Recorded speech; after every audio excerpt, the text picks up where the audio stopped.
જય શ્રી કૃષ્ણ. તમે જોઈ રહ્યા છો વ્લોગ વિથ કેપી. આજે સવારમાં હું છોડની સાર સંભાળ કરતી હતી ત્યારે આ તેલનો ડબ્બો જોઈને વિચાર આવ્યો કે વેસ્ટમાંથી બેસ્ટ બનાવવાનો. તો हाँ ये कर लो पहले હું તેલનો ડબ્બો લઈને બેસી ગઈ ખસવા. તેલના ડબ્બાને મસ્ત નવડાવી દીધો. પછી મન થયું કે ચલો લાદીના કરીએ કટકા. એટલી વારમાં તેલનો ડબ્બો સુકાઈ ગયો અને મેં કરી દીધું લાદીના કટકા ચોંટાડવાનું શરૂ.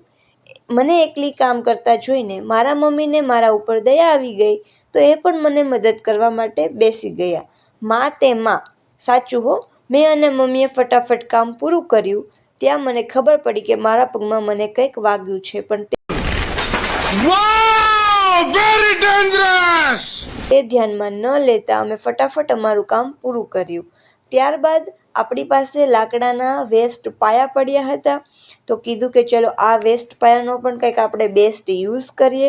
તો એ પાયાને મેં ફટાફટ રંગવાનું શરૂ કરી દીધું અને ફટાફટ મેં ચારેય પાયાને કલર કરી દીધું. આજ માટે આટલું જ. તે પાર્ટ 2 જોવા માટે મારી ચેનલને લાઇક કરો, શેર કરો અને સબસ્ક્રાઈબ કરો. Thank you.